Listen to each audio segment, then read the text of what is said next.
Welcome back to Act Root to Fruit. My name is Marcel, psychologist, and I am. What am I trying to do here? I'm working to.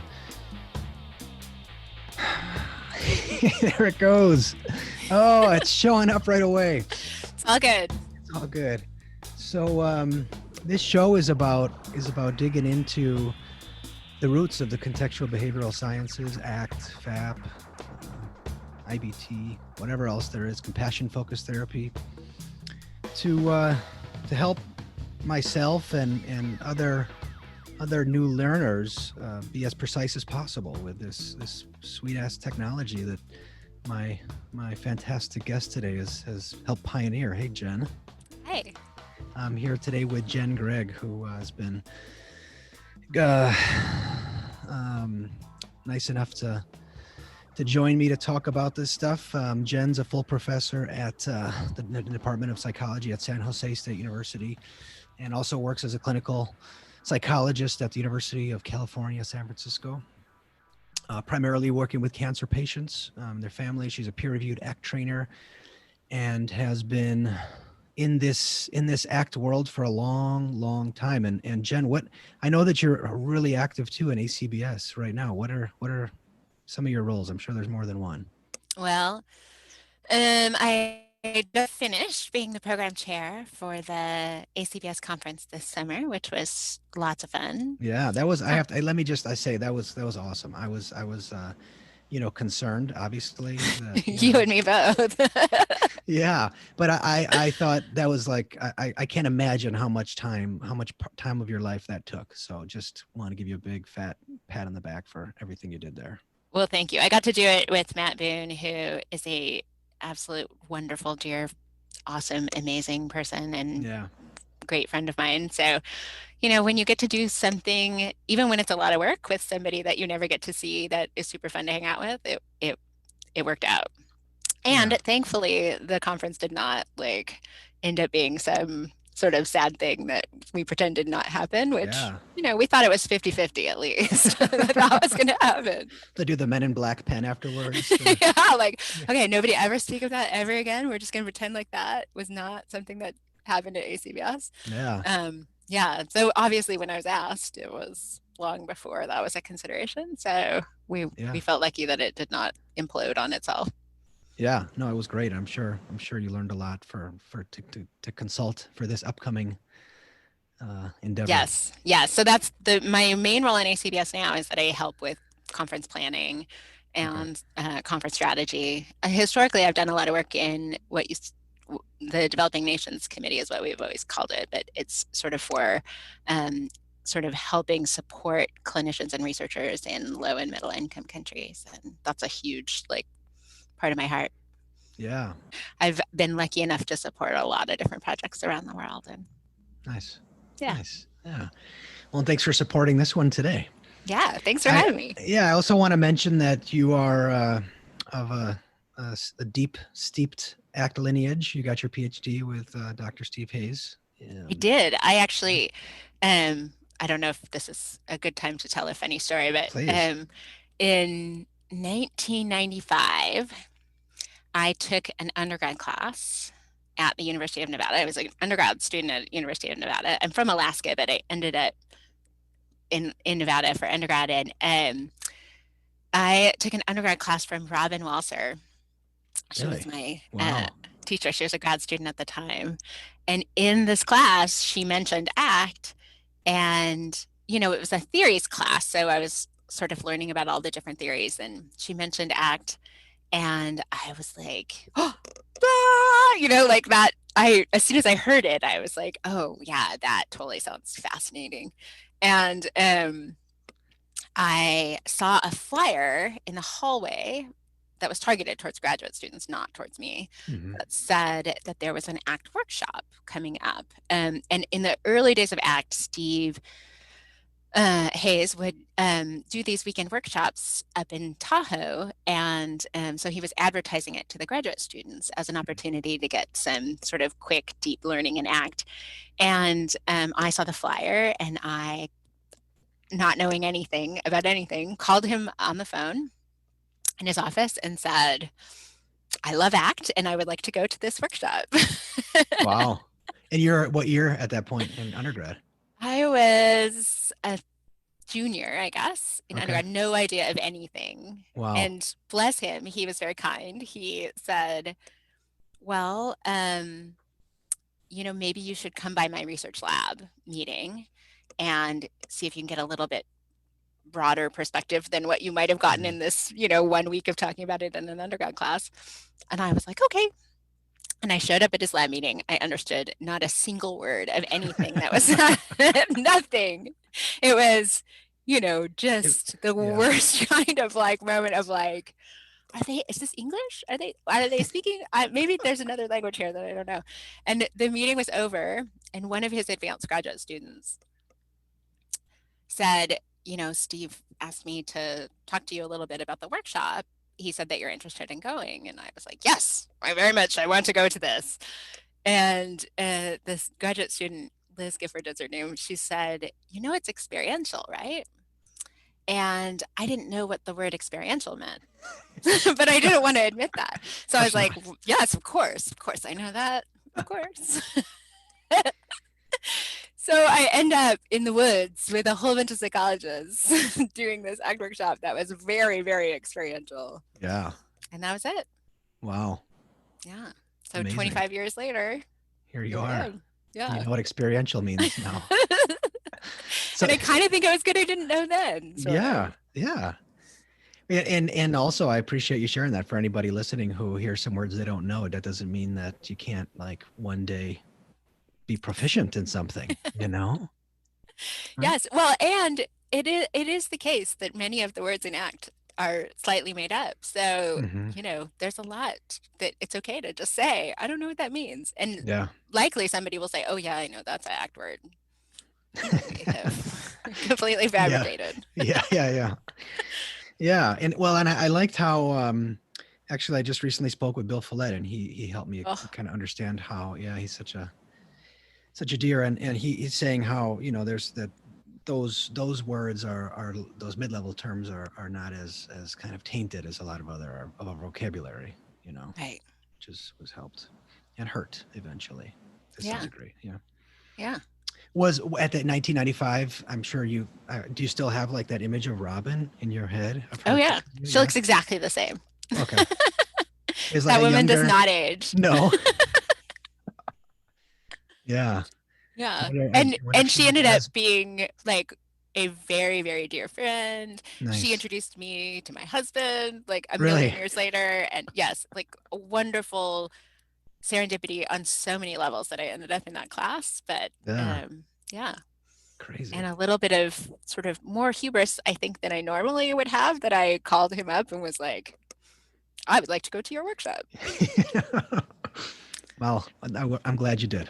Yeah. I do think it speaks, though, that, there is something about this, these ideas, these sort of third wave ideas that, when you live in a world that says, just think differently, just think differently, just think differently, just change the thinking. Mm-hmm. And if you are the kind of person that doesn't connect for, patient or therapist, like I do think there's something just so impactful about hearing this other way of thinking about it. And maybe that is just, some of us have those spots. And I mean, I certainly felt that way when I heard originally about ACT. Yeah. You were lit up. Yeah. Robin did a good job of selling. She did. Yeah. It always makes me think of, I once went to see the Dalai Lama speak here in California. Mm-hmm. And it was at an outside venue, and it was just beautiful. Everything about it was just, what you would imagine. Mm-hmm. And he was there to speak about compassion, and compassion sort of across religious ideologies and belief systems. And I'll never forget, when we were walking in the doors, there were people, I'm not sure of their faith, but some fundamentalists, I think Christian, but I'm not sure, who were holding signs that said, basically, you will go to hell for going to attend this speech by the Dalai Lama. And he did a little Q&A at the end and said, somebody raised their hand and said, "Hey, did you see the people with the signs out front? And if so, what did you think?" And he said, "I think it's fabulous.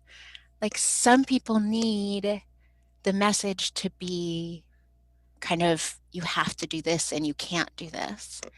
And some people need the message to be love and compassion. And some people need the message to be that, that maybe just we're sort of born with or develop pretty early on this sort of way that we respond best to a message." And I always think about that in terms of like my moment of sitting in Robin's class and feeling like there was this epiphany that, for whatever reason, that way spoke to me in a way that other models didn't.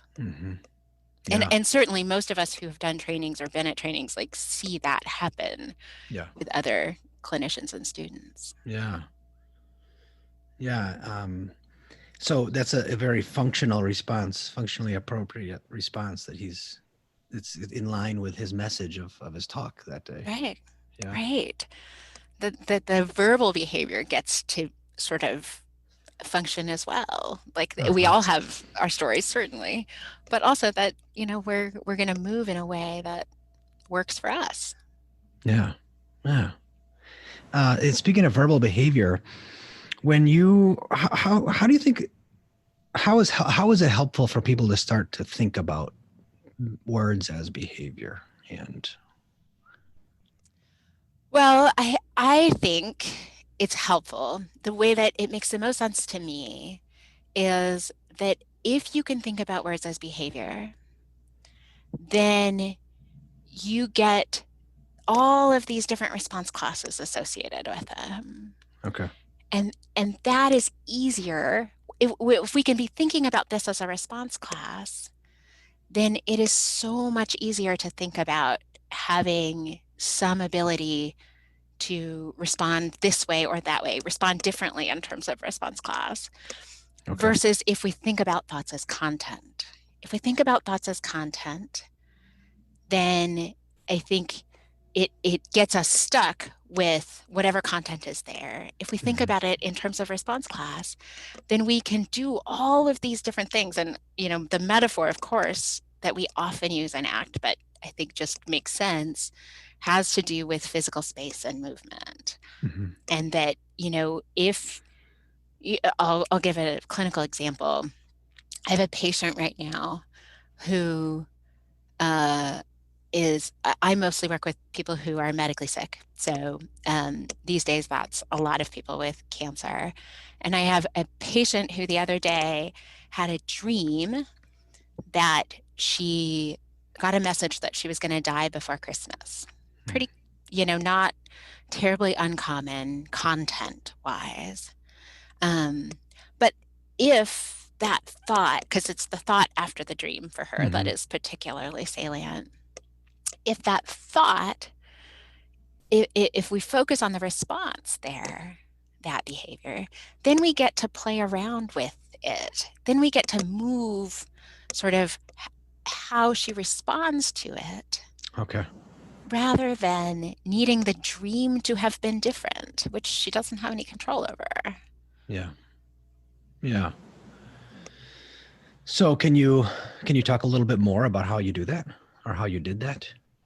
Well, I think it probably depends a lot on different things in different cases. So in this case, for her, I tend to think about this as being related to, if you think about a 3-term contingency, if you think about there's an antecedent, there's this response part to it, and then there's the consequent. Like in a way, the dream and the content and the sort of more emotional, evocative piece of it for her is the first part of that contingency. And so if she's super oriented to that first part of the contingency, lots of fear, lots of I'm going to die, I'm going to die, I'm going to die, that content, then I think, that's when all of this avoidance responding comes up. And so for her, the key has been focusing more on the end of the contingency, focusing more on the consequence, thinking about how she responds, not as much to this emotional evocative part of the response, but in terms of how does she want to be now? Okay. Because she has, these number of days until Christmas. She has a family, she has kids. Mm-hmm. If we can pull some of the focus to the consequent, then it allows her to again, using physical space as a metaphor, back up enough to think about kind of how she wants to respond to it. Not different than what you might say you would do from an ACT perspective, but it's sometimes helpful to think about, I find it's helpful for me to think about antecedents and consequences so that I can help people shift to how's it going to go long term? What's the overarching positive reinforcer that you could contact rather than the negative reinforcer that you're trying to contact? I see. Which the negative reinforcer there is this antecedent thinking, and let's talk about the dream. And yeah, like if the dream is like, like if we focus on the antecedent, on the intent, on that, like what she's doing to try to manage that emotion, then, we might get some short-term relief, which is what all of her spinning is about short-term relief. But if we can focus I love me some short-term relief. I know, right? It's the best. Oh, don't get me started in these COVID days. It's all short-term relief. But I think like if you can think about that longer-term positive reinforcer, then I think for her, that's like she's completely not even got that on the radar because she's so focused on relieving this antecedent distress, high content. Okay. I'm sorry, I got lost on trying to avoid some short-term relief and make some more short-term relief jokes. and then I couldn't focus on what you were saying. It's all good. I think we could all do that endlessly right now, for sure. Yeah. Okay. So, but this language piece. So, what you're talking about here is like a functional assessment, a functional analysis. However, absolutely. And I think I just want to reiterate that's part of the impetus for this project here is because when I'm 5 years into my journey here in in ACT in this CBS world, and a certain kind of like threads that you pick up on. And a couple of them that I pick up on is like this functional assessment piece, right? And probably didn't read enough, I'll throw that out there. But like in my trainings and, I feel like I would hear people say, oh, you need to, do a functional assessment to see what to do. And then, but I guess I didn't find enough people talking about how the heck to do that, right? On the fly. Right. Well, and I think I suspect some of why you haven't not enough people talking about how explicitly to do that is because I don't think that's a huge strength in ACT. Okay. Because functional analysis means, at its kind of core means testing it. Yeah. Figuring out what the actual function is. That's why I meant to say assessment, the kind of, right. Yeah. But I mean, I think that, thinking about that in ACT, we shortcut it a little bit. Like we say, oh, it's avoidance. Oh, it's avoidance, which sometimes it is, and sometimes it isn't. Yeah. And so I think being thoughtful about the function is something, one, that's hard to do. It's hard to teach. It's hard to sort of think about how to do that. And then also, even within this community that really values this, we're not great at it because we have this particular hammer. Okay. And we shortcut that everything's that nail. Is there a danger in that, like treating everything as, with basically exposure? Yes, I think so, because I think it's inefficient. Okay. I think we do it because it often is.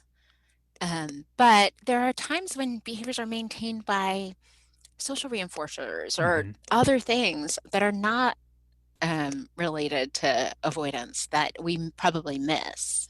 Okay. If we're focused so much on one particular class as I see the thing that is going on.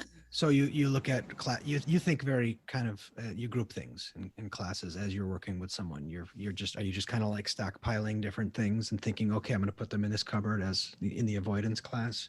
Is that how your mind Probably, works? I guess. I mean, I don't know how verbal that is in the moment. Okay. I think when people,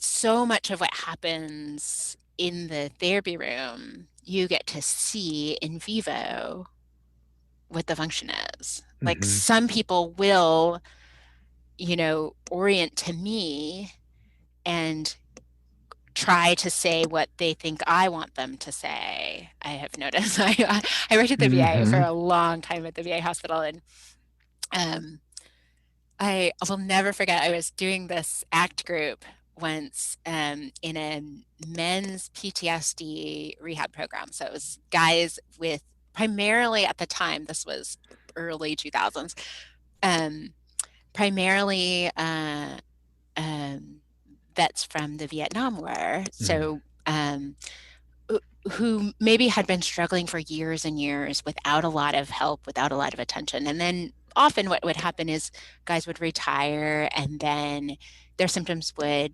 exacerbate and then they'd end up in this more intensive program. Hey, you're But just reminded me of something. I want to really quickly see if I can cut you off because you're. oh yeah, No, I'm not cut you off. I'm thinking of you 5 years after you went to the mountain, and you didn't know what the word experiential was, and you're like, here you are leading these guys. How there you awesome! go. A and B, don't use the word experiential with your clients if you're listening to this. Like. There you go. Okay, Two sorry. yes, both accurate points. Yes. So this guy came into our group and he said, he said he wanted to be in the group, and I don't know if he thought maybe he wasn't going to be in the group or that there was some risk that he had to prove something to be in the group. But I'll never forget, we were asking people kind of what they struggled with, and this guy said, mostly what I struggle with is accepting and committing. That was what he and it's a good example in my mind of like, people say things in therapy that have all different functions. Yeah. Like he was not avoiding. Mm-hmm. He was Mm-hmm. trying to stay in the group. He was trying to get attention. Yeah. Sometimes it Mm-hmm. functions to reduce that antecedent distress. And sometimes it has a whole different function that we're totally missing if we're just thinking about things as avoidance. How did you respond? Sometimes, huh? It was just like, oh, that is so incredibly sweet. Sounds like you want to be in this group. Yeah, awesome. Yeah, thank you. Yeah, that makes me wonder, like, what do you think about clients, like knowing a whole heck of a lot about ACT and mindfulness before doing the I work with you? think it's funny. Sometimes when patients know a lot, particularly about mindfulness, Mm-hmm. it can be helpful because they have an ability to come to the present and a bit more awareness of their moment to moment experience. I think Okay. when people have an awareness of their moment to moment Mm-hmm. experience, it's a shortcut for us Yeah. in terms of what's there for us to do. I think sometimes, like I had a patient once who was referred to me as one of my very favorite patients I've ever had. He was referred to me because he was in incredible distress when he found out about a particularly bad cancer diagnosis. And actually, he attempted suicide when he found out about the diagnosis. So lots Wow. and lots and lots of distress. Mm. He ends up with me, and he does not particularly want to see me. I think, was still probably pretty seriously contemplating suicide and didn't didn't want to talk about it. Mm-hmm. And he came in and we had a conversation. And then he came in the next session and said, "So I Googled you," which, patients do sometimes. Mm-hmm.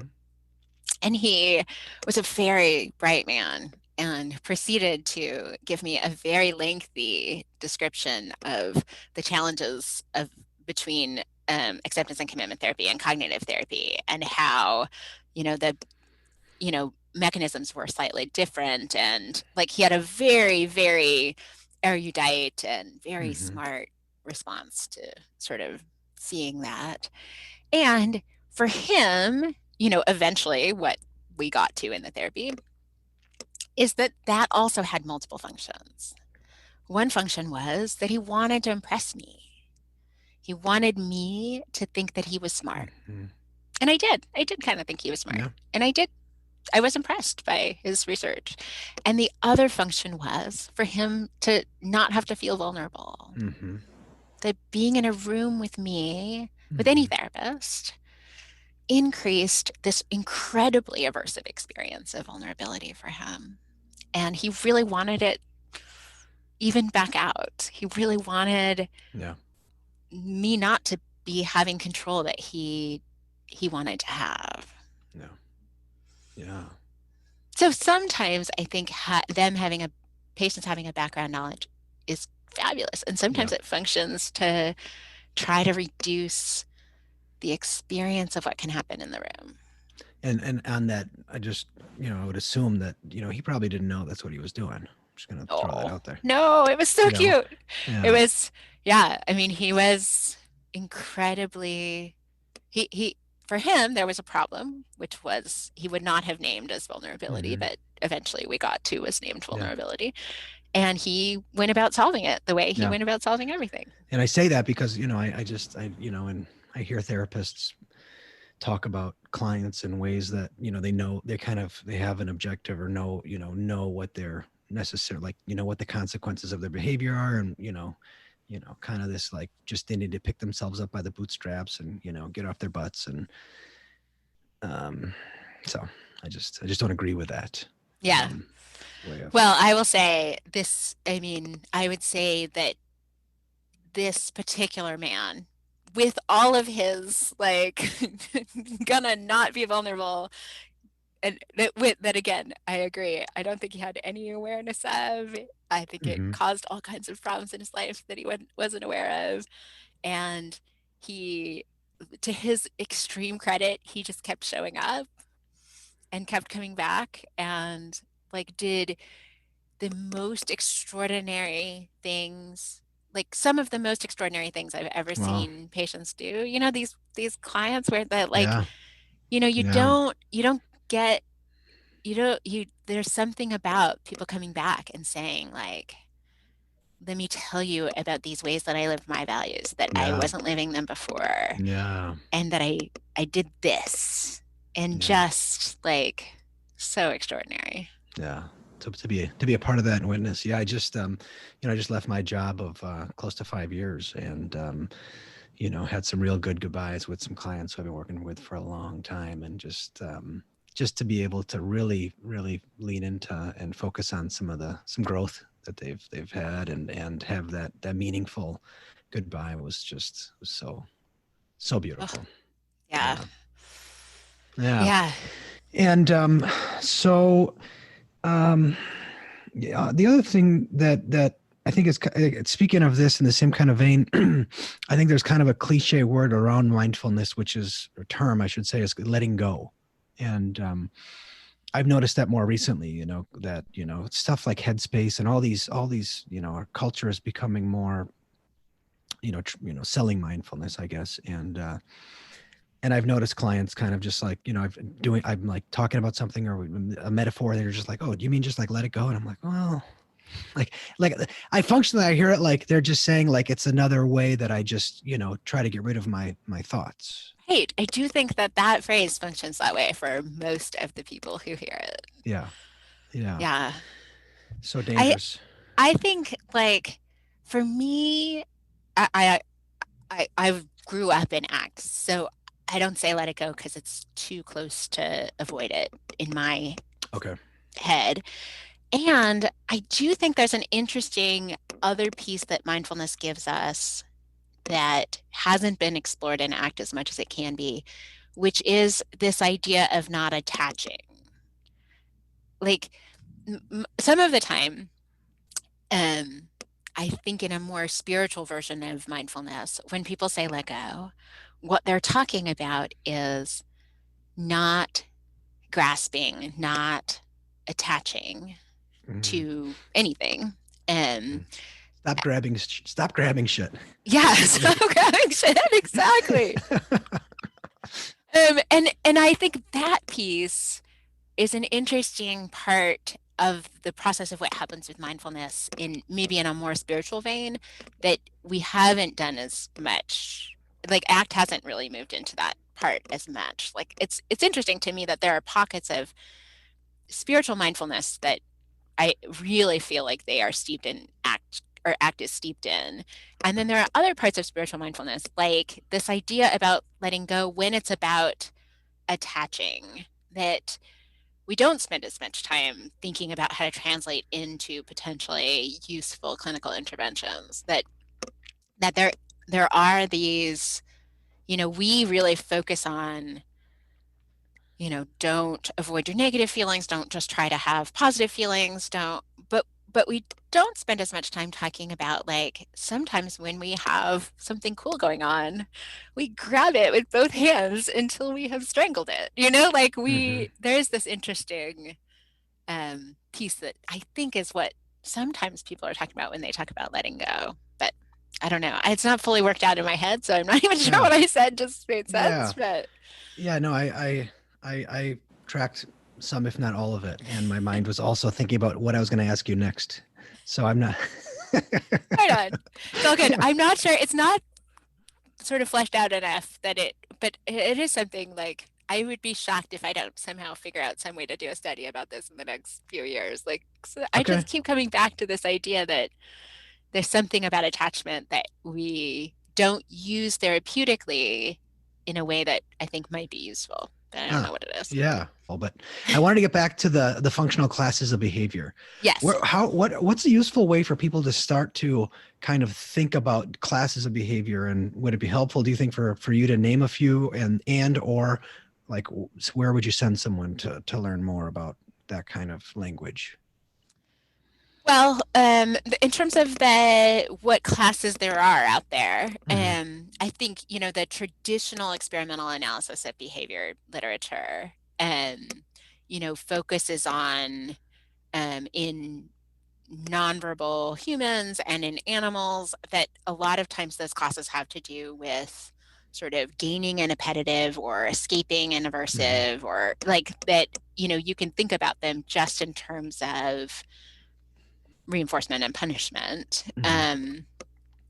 I think once you apply that to, I think the way it's been applied in applied behavior analysis, for instance, includes things like, more autonomic responding, more like avoiding pain and self-stimulating responses and things like that.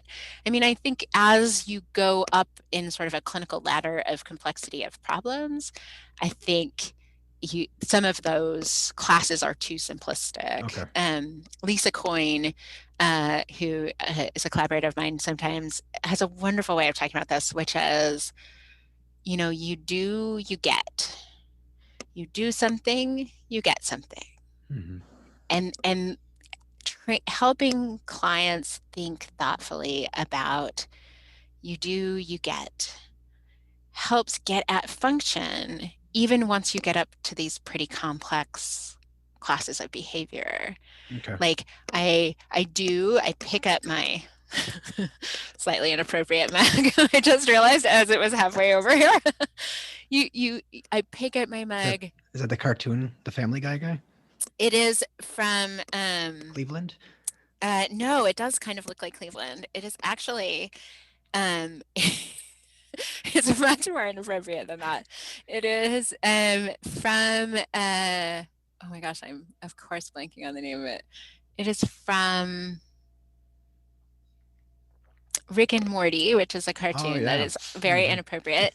This is the client in a session that a friend sent us that involves a therapist who treats people who eat feces. I'll have to check that one out. I've enjoyed a few of those episodes. This is this is the best episode, I will say. I mean, this is a gift from my husband and kids, and it's on the back it says, "How long have you been eating poop?" Nice. Which Nice. is not the most appropriate mug for this example, but nonetheless. You know, So, those like other people have bottles of water that say love on them. And harmony. every mug that I have is from my kids or my husband, and they all are like more inappropriate than the last. Like every one of the things around me just says things that are Nice. not appropriate for work. Anyways, okay, I digress. So you do, you get, Uh-huh. I do this. I have them, I put this to my lips, I get the coffee. I bark at my daughter, I get sort of her reaction back. Our sort of reactivity, for lack of a better word, just to make it a verb, to the content of what we're experiencing brings with it these these functional classes, these things that happen. This is what you get. You feel vulnerable and you lean in, you get connection. You feel vulnerable, you lean out, you get isolation.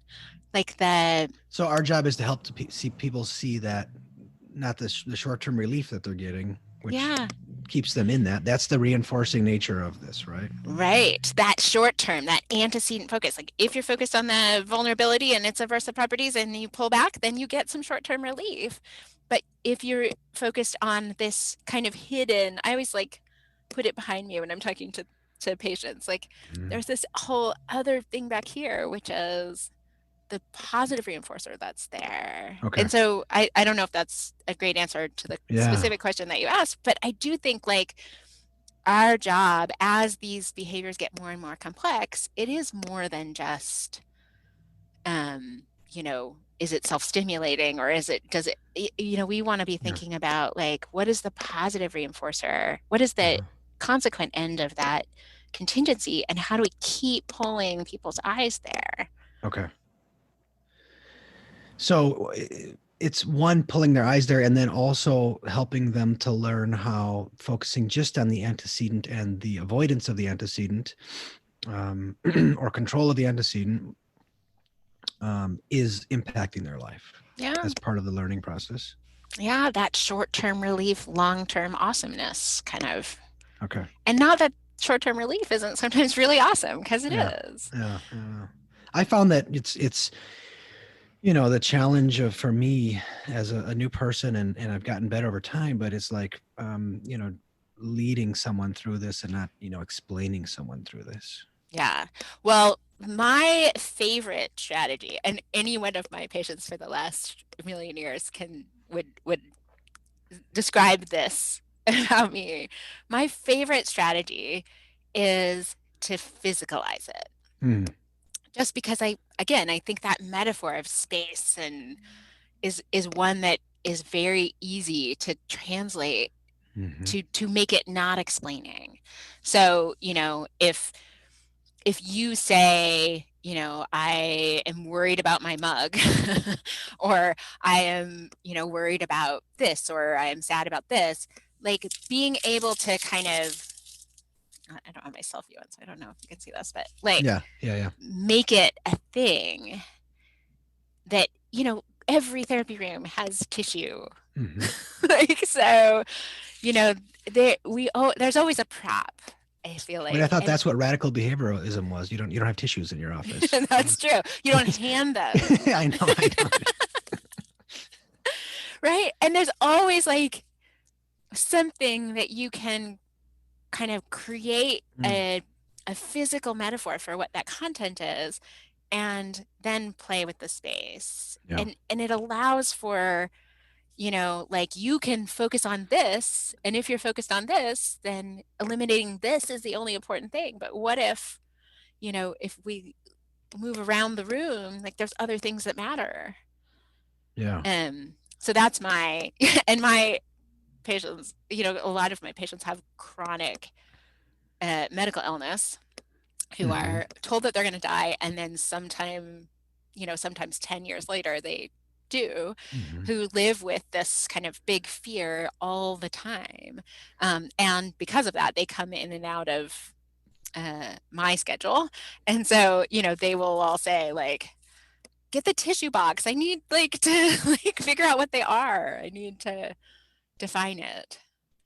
And I think that's, I mean, for me, if the content, the evocative distress that's there, once you can make that physical, then you get to change how you respond to it. That gives us this little space of freedom Okay. to me. If you can change how you respond to it, that's what you said, right? Yeah. Yeah. Okay. So, how important do you think it is when after you've walked someone through that embodying physical process to kind of for them to understand what just happened? Um, how important Like, is oh, it I for guess them I to? don't know.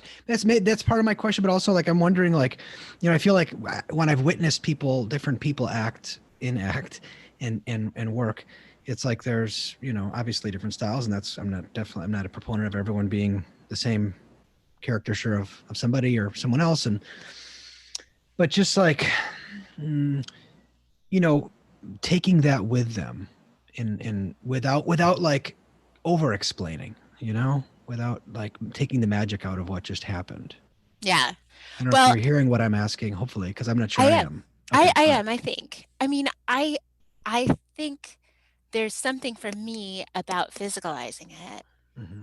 that allows me to have to explain it less. Okay.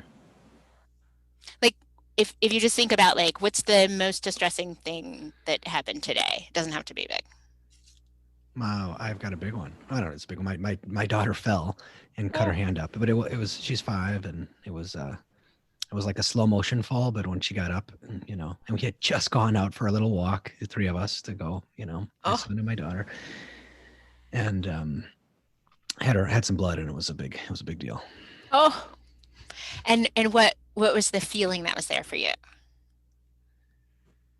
Um, I guess I felt sadness. Felt sadness for her, and just like the most, I don't know how to describe. I'm not good at, how do I felt pain seeing her Mhm. in pain, the empathy, I guess the one word I could use. Yeah. Right. Like it Mhm. was like heart squeezing Yeah. to see her Yeah. hurt. Yeah. Right. So that like heart squeezing experience, if if that becomes important to not have, which it doesn't sound like it was at all, Hmm. um, then then you have to not go on walks. Then you have to like Hmm.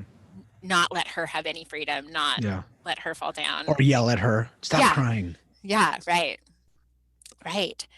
And like if controlling this is the most important thing, then we're stuck. Hmm. And like this is okay. Like this is what happened for you today. I mean, something else happened for her, Hmm. but this is what happened for you today. And so once you can sort of move around, then there might be something different there. And I that's probably more than I would explain it with a patient. Okay. Yeah. But I think like the figuring out, like I would assess what is the experience, which usually is something scarier or more difficult or more painful than that. Uh, But like what is the experience? And then I would assess maybe like where you at, uh-huh. sort of with respect to it. Yeah. And like if we weren't here, Hmm. like what else is going on? Okay. What is controlling this prevent? And I might assess that. Okay. Yeah. And as you're doing that, I'm wondering, Jen, if do you have the like hardcore behavioral words going on in your head? Often, Yeah. yeah, I mean, I think it depends on the moment. Okay. I mean, I think probably on my best days, I could define behaviorally exactly what's going on. As those days you're not eating poop. Those days I'm not eating food. Yeah. Right? So on my non-poop eating days, I Okay. got them. And I mean, I do think for me, it is emotion. Like that I'm concerned about their experience of emotion Hmm. in the room with me. I'm concerned about my experience of emotion, that I am here able and willing to like have that be here Hmm. and help them find it in their body if they can, and sort of call it out as a piece, Yeah. as something physical. Yeah. And that's, I would say, more where I am in my heart and my mind in the moment. Yeah. Okay. Yeah. And I guess I ask because I'm, at a place in wondering, and it's something I keep asking folks, and that's like, how much do you think that someone has to be steeped in, operant and respondent conditioning to apply ACT or I think it's FAP a or I think it's a good question. I would say for ACT, I think you have to understand it well enough to understand the difference between negative reinforcement and positive reinforcement. okay. And I think you have to understand classical conditioning enough to understand whether the person is kind of super focused on antecedent. I mean that's still operant conditioning, but I think that there Hmm. is something powerful about that pairing that happens as well. That are, we have these conditioned responses to our powerful antecedents sometimes. That if you know classical conditioning well enough to know, and operant conditioning well enough to know that there is this antecedent and that it is powerfully paired with a bunch of different Hmm. things. And I think some of that piece, I don't think people have to understand a complex relational frame theory analysis of everything that's happening. Hmm. I do think there's something useful about being able to help people connect to, this is content that is not me, and that piece, understanding it behaviorally, requires some RFT. Okay. But I don't think you need to be able to understand it behaviorally to do amazing ACT. I've seen people do amazing ACT who do not understand Hmm. some of the behavioral Okay. technology. Okay. Um, yeah, well, I appreciate that. And do you have any like things that come to mind? Any works that are good for people to go to for getting the would be the, I guess maybe the bare minimum is not the best term, but getting a sufficient understanding of those fundamental behavioral thoughts. I tend to think that there's two people I think describe it well, Hmm. like that describe it in a way that people can connect to and understand. Yeah. And those are Emily Sanders. Mm. I think just has a way of talking about this that is more sophisticated than most of us. And Yvonne Barnes Holmes. I Okay. think she has, because she has so much clinical understanding and so much RFT. And, Hmm. and I would say they serve different functions as well. I think Emily can talk about behavioral principles um, in a comprehensive way that allows people to understand kind of more thinking about things in terms of aversive and appetitive. So Hmm. kind of what I tend to think about as negative reinforcement and positive reinforcement. And I think Yvonne can talk about sort of that analysis within an RFT understanding in a way that is among the most sophisticated. Okay. And so that would entail going to some trainings or finding Yeah, some I think they consultation both with do a them. fair amount of writing Okay. too. I Okay. mean, I think that, certainly there's probably a million grades of how much exposure you can get to Hmm. both of their brilliantness. Yeah. Um, but I don't think you have to like go spend intensive study. I think just getting some exposure at the ACBS conference or through some of their writing, I Okay. think can really influence All right. how people think about things. Yeah. Cool. Thank you. Um, and I once heard you say something that really just I loved, and it was so simple, yet there was so much there. And I wondered if we could talk a little bit about that. And I probably the exact words you used are probably inaccurate because I have this memory that makes me look dumb sometimes. So but it was around this topic of grief. You know, you've talked about working with folks who have a terminal illness, and you said that you're good at holding pain. Yeah, I mean, I think you had mentioned that to me, and I was like, "Oh, that sounds very immodest." I suspect I I think what I would say is I can be sad. Okay. I can be really sad, and it is not the most uncomfortable experience for me. Yeah. I don't know if this is the context that I said it in, but I have a very salient um, example of when I sort of noticed that, which was that I was at a funeral of one of my patients. Mm. You can stop me if I've told you this story before, but Mm-mm. I was at a funeral of one of my patients, and it was a patient that I profoundly cared about and loved. Mm-hmm. I tend to have some extremely intense experiences with my patients because I tend to be there all the way up through the end of their life. And I had been with this woman on the day she died and was at her funeral not that Wow. long after.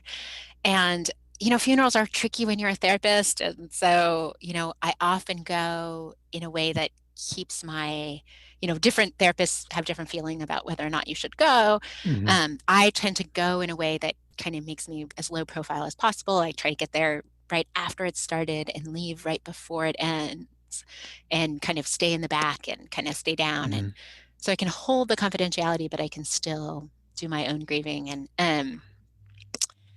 the person doing this funeral, the officiant of this funeral, clearly did not know her. And so he was telling stories mostly about himself. And the room was extremely hot and extremely crowded and really uncomfortable. And I was in the back standing because I had come in late. And I remember standing there and thinking, I'm really hot and I'm really uncomfortable. Like I want to sit down. And I'm really annoyed because the Mm-hmm. guy speaking didn't know her. Mm-hmm.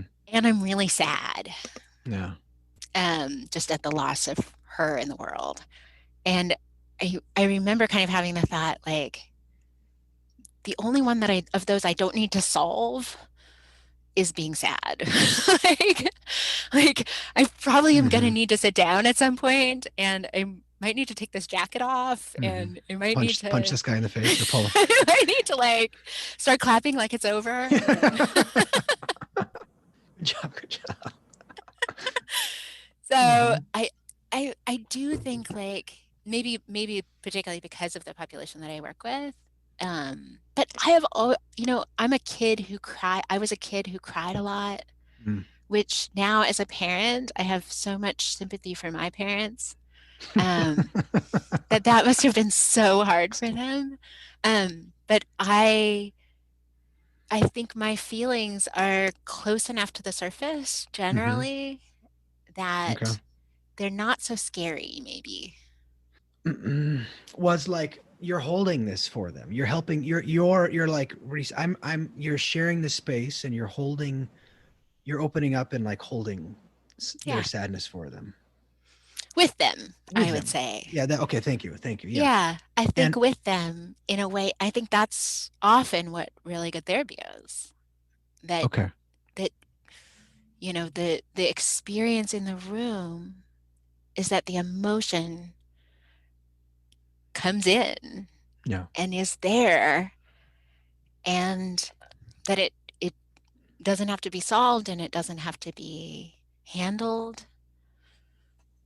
And nobody's ever had a permanent feeling. Hmm. Yeah. So a lot of the things that we do when we're oriented to the antecedent side of the equation is to manage something that is going to come and go.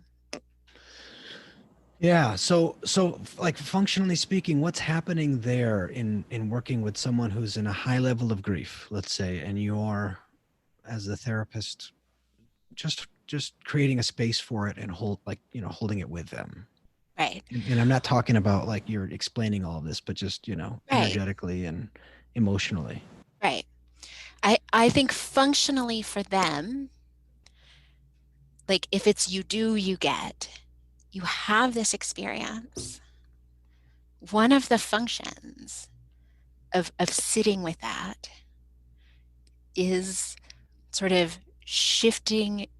Now, if you think about this person's repertoire, sometimes you've added for the first time to their repertoire this response of not responding, Uh, of sitting with. yeah. Okay.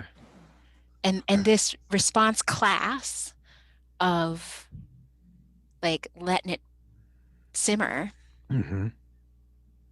without sort of anything sometimes allows for a subsequent behavior by them also in that class that allows for this more consequence-based shifting towards moving towards positive reinforcers. Yeah. Okay. But sometimes they don't even have that in their repertoire. Yeah. One of the things that I'm very aware of is that I don't want, my clients to become dependent on me. I want like the work that we do to be able to generalize so that they can, find other places in their life where they can do what you just said, Yeah, not just with me. right, right. So I Well, kind of, and yeah. I would say, I think if you can expand a repertoire to include things like, hey, find it in your body. Hey, what's that? Mm-hmm. What happens if you hang out for a minute? Like, then, for some people, you may have to explicitly maybe explain it too much. So for Okay. some people, you might have to say like, okay, now go try this here. Yeah. And other people, once they have that experience in their repertoire, it expands their Okay. repertoire. So you gotta not be a robot or a cookie cutter Yeah, I wish that there clinician. was some way to know, right? But I mean, you watch, like, sometimes people connect to this work so powerfully, and Mhm. then you watch and they come back and they have done these amazing things, and you're like, oh my gosh. Yeah. Cool. So, Um, all right. Well, I've just got as we wind down here, was just wondering, you just published this book with Lisa Coyne and Matt Boone. It's yes, called Stop Avoiding Stuff. yes. And is avoidance ever functional? Oh, yes, all the Okay. time. All right, cool.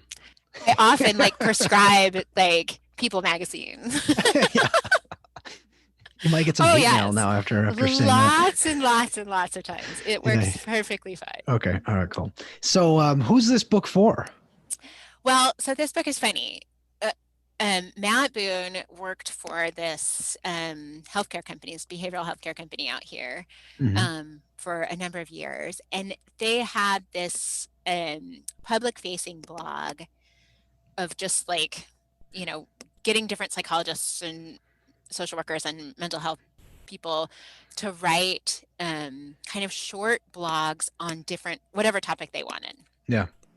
And Matt had invited, he wrote some of these blogs. He'd invited me to write some of these blogs. He'd invited Lisa to write some of these blogs.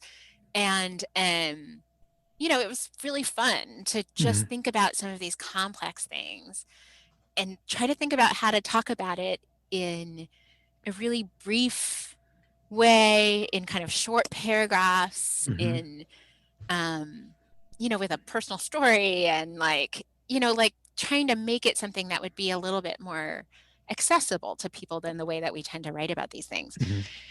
And we had been doing this for maybe like a year, and he came to Lisa and I and said, this is really fun. Do you want to write a whole book of these? Should we write a whole book of these, the three of Hmm. us? And we are dear friends and never get to see each other because we live kind of scattered across the Hmm. country. And so for over a year, every other Friday morning at what turned out to be 6 a.m. West Coast time, we met and kind of wrote this book full of like blog posts, basically. We wrote 20, like we took, what we think of as good clinical skills and broke them down into 25 little tiny skills and wrote sort of what were supposed to be bite-sized, easily accessible chapters on each one. Cool. Yeah. And in fact, we call it, not to like keep, I think I'm going to be sort of revealing things about myself based on my mug and now this, but we called it the ACT bathroom book. Like, it's supposed to be just like this, very short, easily read and consumed chapters. For clinicians. No. I mean, I think it's sort of, it was mostly, I guess, patient focused, or just whoever focused, is general self-help. We have heard back that clinicians have been utilizing it both in terms of using the skills in their therapy, but also like assigning, because the chapters are so little, sort of assigning this as backup for what they're talking about in their sessions. Okay. But it's not specifically for anybody as much as like it was a fun book to write. Cool. Nice. Well, this has been great. It was so fun talking to you. And, I think that I've observed you on the screens, but we've definitely never met. And this has been a lot of fun. Thanks so much for lending your voice to this project. Yeah. Thanks for having me. And it's super nice to meet you. And I tried to like give stories in case you were feeling off or I hope that was okay. Why would I feel off, Jen? What kind of comment is that? You didn't seem off at all, but I was worried that if you were, then I wouldn't know. So I was like, you can always cut this out. So my comment before we started recording about, having a couple rough days function to help you take care of me. Yes. Okay, cool. Well, so Stop Avoiding Stuff is out on the shelves, and I'll put a picture and a link to New Harbinger. And you've also got a diabetes book out from like a million years ago. Just want to mention I've got this other side project that's a little bit slower moving, but it's another podcast that I talk to folks who I think should be celebrated for the work they've done in terms of helping our global tribe evolve on purpose. And I recently interviewed Lei Moon Hua, who's the director of The Color of Fear. He's one of your Bay Area folks. I've heard of him. I don't know him. Yeah. He's fabulous, just absolutely fabulous. And so the podcast is called Honorable Evolution for anybody who wants to check out. Cool. So, all right. Awesome. It was so nice to have a conversation with you and hang out with you.